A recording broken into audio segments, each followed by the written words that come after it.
Assalamu alaikum. Politics with Ali. Um, hmm. Democrats. I know y'all don't want no advice from me. Talking about the politicians, and the citizens can take a listen right quick. Maybe y'all can talk to y'all constituents and see what's going on. The anti-Trump message is not going to win y'all the midterms. It's just not. That message is dying out. It's a dinosaur tail message. Y'all might want to be concerned about the folks y'all were supporting, and now everything coming out about this guy. I heard something about him, about that Nazi tattoo he may have had or something like that, and I don't know, y'all. You got to go through Maine. And he was a Democratic senator from Maine, and now y'all throwing him under the bus. The same way y'all did Joe Biden on the back end. See, you threw Joe Biden under the bus on the back end, and then let Kamala Harris slide in there, and it was a disaster. Well, here we go with Maine. Y'all should pick another better candidate, I guess. I don't know. That's some kind of tattoo he got now, but quick gentleman. Yeah. Well, actually, maybe. Yeah. It still has its healing thing on it. Yeah. And maybe we shouldn't just because it's behind it or something. Well, whatever. A Democratic Senate candidate in the state of Maine revealed that he has covered up his controversial tattoo after its Nazi-linked design sparked controversy. Though judging from the reaction of the reporter interviewing him for WGME-TV, a local Maine outlet, it's a bit comically unclear what the new design is supposed to represent. What is that? This? Yeah, what's it? Literally nothing. It's just it's a design. So like a possum or When did Trump had to do all that? Dog. But it's based on some ancient Celtic kind of design things. Now, the oyster farmer is facing new questions about another tattoo, the number 1919, which was spotted on his arm by eagle-eyed viewers during his local news interview, and can also be associated with neo-Nazis, but actually has a different story in this case. Here's everything you need to know about the Liberal candidate and his tattoo drama. It all started when, in an apparent attempt to get ahead of bad press, Graham Plattner went out of his way to disclose the original controversial skull tattoo on the Pod Save America podcast, where he shared an embarrassing video showing him singing in his underwear at a wedding celebration for his brother, in which the tattoo was visible on the right side of his chest. The skull tattoo appears to resemble the Totenkopf, an image adopted as a symbol by Hitler's SS. But the Liberal candidate, who's running for a U.S. Senate seat in Maine, insisted he is not, nor ever has been, a Nazi. The 41-year-old Marine vet went on to explain how he was very inebriated when he got the tattoo. So it is. I can see the skull. Sort of, kind of. Where he shared an embarrassing video showing him singing in his underwear at a wedding celebration for his brother, in which the tattoo was visible on the right side of his chest. The skull tattoo appears to resemble the Totenkopf, an image adopted as a symbol by Hitler's SS. But the Liberal candidate, who's running for a U.S. Senate seat in Maine, insisted he is not, nor ever has been, a Nazi. The 41-year-old Marine vet went on to explain how he was very inebriated when he got the tattoo while on leave in Croatia, nearly hands up about her. And here we are with the Great View, with their view. Wasn't they supporting this guy at first? They were supporting the heck out of him, and they heard about the whole tattoo thing, but they didn't care. I guess it didn't matter. And now that it's becoming some kind of controversy, now they backing off a little bit.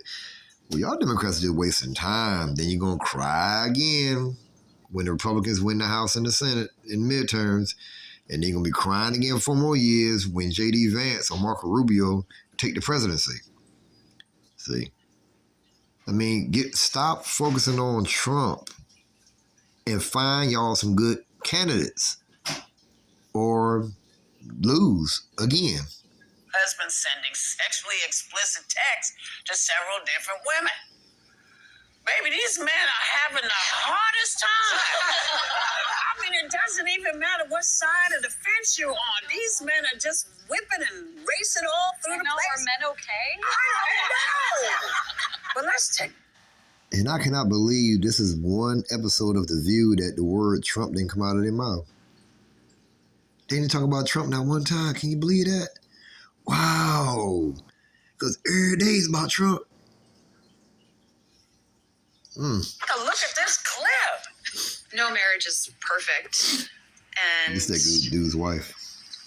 I don't want a perfect marriage. I want my marriage, and I want to be married to Graham. I think it's shameful behavior to spend time and energy and resources on negative ads and negative stories on Graham when all he's trying to do is improve the lives of people who work for a living.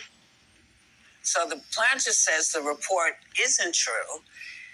Now, who knows? But as I was looking at this, I just thought, there's no shade, gentlemen, but it just feels like y'all are out of control. I know. Every time we turn around, somebody got somebody else up against the wall, in the bed, what is happening?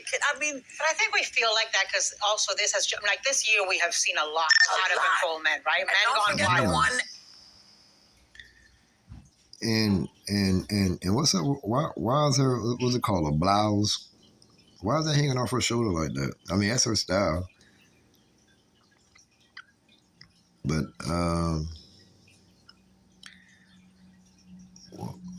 it's not a Republican thing, I tell you that. Republican women don't wear their shirts like that. They just don't. I don't know. I don't think she should have her shirt off like that. at the top. Well, that's true. The one they all voted for, all those Bible-clutching Christians voted for the guy who we all heard boast about sexual assault on video and tape. But forget that. Just in the last few months, we've dealt with the Eric Swalwell scandal, which was horrible, and with the scumbag from Texas, what was his name, Tony Gonzalez, the Republican who was having the affair with his staffer. That was horrible. There is no doubt that this guy, Plattner, is flawed in many ways. This is different than the Eric Swalwell thing so far, because no women have come forward that I know of or that have been reported. We haven't seen that sex like we did with Swalwell, but it is disturbing and it is horrible. And why can't we do better? Why can't we have better candidates? Why do we have to have Ken Paxton in Texas, who has got baggage that it's not even baggage, it's steamer trunks of ethical questions around him? It's just kind of sad. What a lot of Democrats are arguing is that. Yeah, well, Democrats just got a whole lot of pot calling the kettle black issues. My uncle always said before he died, may Allah rest his soul, when you point one finger at somebody, you got three pointing back at you. You dig? Let me clean my nails. Yeah, you got three fingers pointing back at you. See? So, spend less time focusing on Donald Trump and more time finding y'all some candidates, or you're just going to lose again. It's just that simple. All right, peace.